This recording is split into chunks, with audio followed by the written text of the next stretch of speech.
Welcome to Georgia, a country where ancient flavors, bold contrasts, and heartfelt hospitality come together in every corner of the capital. In this episode, we'll dive into the most atmospheric and unexpected sights of Tbilisi, from the legendary sulfur baths and panoramic views at Narikala Fortress to cultural gems, quirky architecture, and even the place where we got married. This is Tbilisi, surprising, soulful, and real.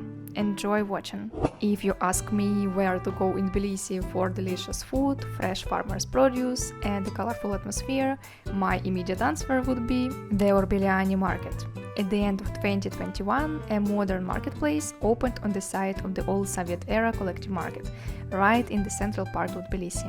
3 floors, 10,000 square meters, over 100 vendors offering fresh local goods, plus a kind of gastro tour through world cuisines.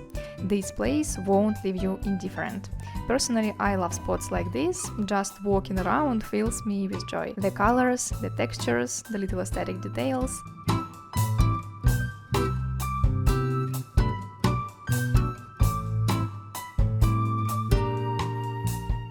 One thing Georgia can definitely boast about is its food. And wow, it really can. For me, it's right up there with Polish and Ukrainian cuisine. So what makes Georgian food special?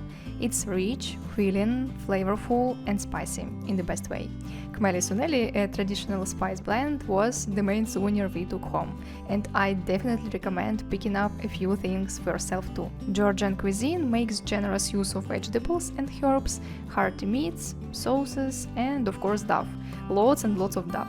There are dozens of national dishes, but among the most iconic are khinkali, khachapuri, badrejani, phali, dolma, harcho, and churchhela. You're welcome to continue the list in the comments below. And when it comes to drinks, it's all about wine, borjomi mineral water, lemonades, and chacha.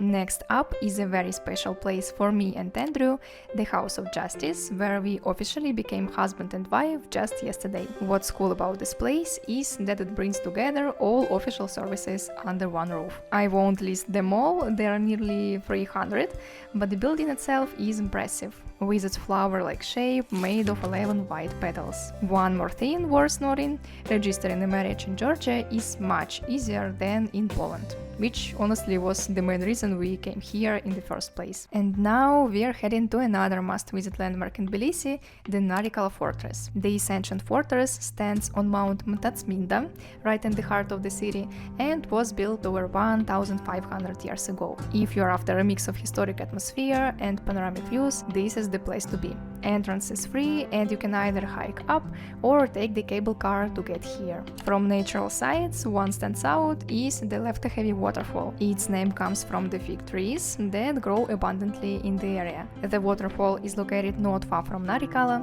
inside the botanical garden, and drops from a height of 22 meters. Right now rocks are actually falling down here, which was a bit of surprise, so you can't get too close, but you can film the waterfall from this spot. There is a little opening in the wall. One more thing that Tbilisi is famous for is its sulfur baths. According to one of the legends about the founding of Tbilisi, King Vakhtang Gargasali was hunting pheasants in this area when one of the birds fell into a hot spring and boiled. The king was so thrilled by the discovery that he ordered a bathhouse to be built around it. Eventually, the bathhouse turned into a neighborhood, and the neighborhood became a city. The baths are all built in an oriental style, and they are absolutely beautiful. They are still in use today. You can relax in a luxurious private room from 100 to 600 lari, or treat yourself to various types of massage, which usually cost around 200 lari. The hot water here rises from 2,500 meters below the ground, and the overall effect is deeply relaxing and even healing. Tbilisi has plenty of beautiful spiritual sites, but the Holy Trinity Cathedral definitely stands out. This is the main cathedral of the city, and you can spot it from nearly anywhere. First, its architecture and scale are breathtaking. At 100 meters high, it's the third tallest Orthodox church in the world. Second, it's actually a relatively new cathedral, completed in 2004. And third, in a Noto tradition, the builders place sacred relics in the foundation, including a stone from Mount Sinai, where Moses received the Ten Commandments, and a stone from the Jordan River, where Jesus was baptized. But even here, there was no avoiding controversy. The Holy Trinity Cathedral was built on the grounds of an old Armenian cemetery, and unfortunately the construction process showed little respect for the remains and gravestones. They were simply discarded. This caused a wave of outrage from the Armenian community, both in Georgia and abroad. Next on our list is Fabrika. Not an actual factory anymore, but a modern creative space located inside the former Soviet-era sewing factory. This place has become a symbol of renewal, rest, and cultural transformation, beautifully blending the old with the new. Here you'll find the biggest hostel in the region, co-working spaces, cafes, restaurants, an open-air courtyard, art studios, shops, and educational hubs. It's a lively, popular place with a seriously cool atmosphere. I hope you are not tired yet, because the next few spots are just as interesting. For example, right behind me is the Kote Marcinashvili State Drama Theatre, one of Georgia's leading theaters, opened in 1928. And since we are started talking about theaters, let's end on the same note. Meet the Tbilisi State Opera and Ballet Theatre, built in Moorish revival style. After the cable car, it's now time for the funicular, and right up for the highest point in Tbilisi.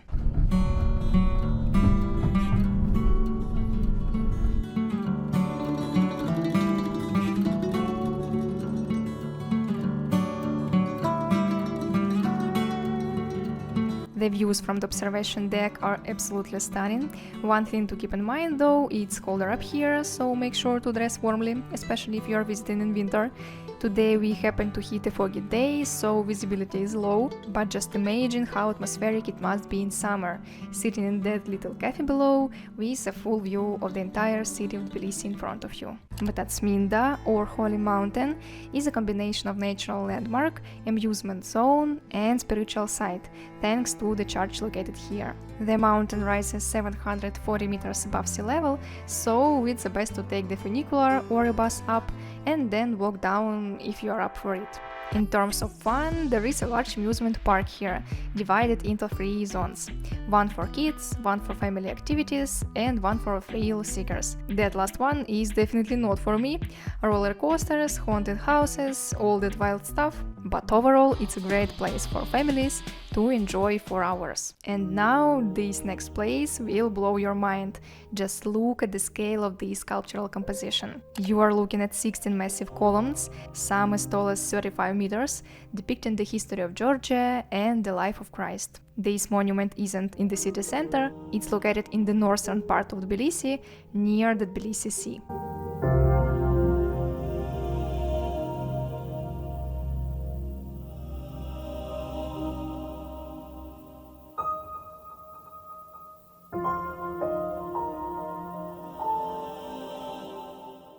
And here it is, the sea.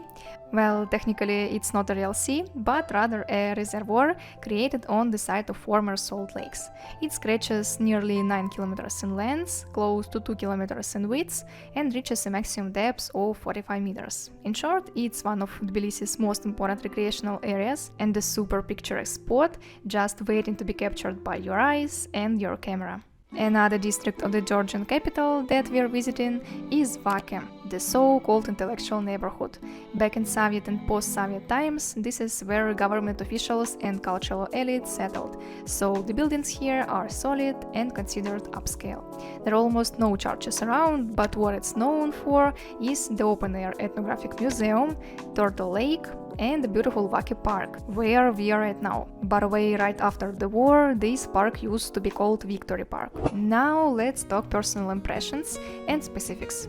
The pluses of Tbilisi and Georgia for me include incredibly delicious food, unique and interesting locations, historic houses with carved balconies, beautiful nature, and super cheap taxis. The people here are warm and generous, always willing to help. Many speak either Russian or English, and it's one of the few places where getting married as a foreigner is incredibly easy and fast. But yes, there are more than a few minuses, and they are hard to ignore.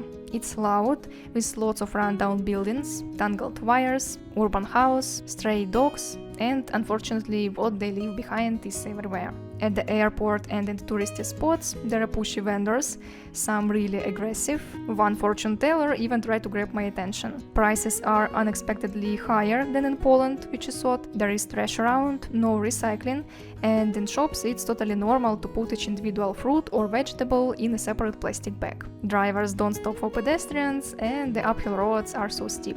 They'll make you dizzy. And as for the language, it's incredibly hard and totally unfamiliar, but hey, that's not a minus, just a fact. Thankfully, many signs are also written in English. In short, Georgia gave us a ton of impressions and honestly taught me a lot. And for that, I'm truly grateful. Let me know in the comments what's your experience of traveling or living in Tbilisi. Did we manage to capture the atmosphere for you? And see you very soon. Bye for now.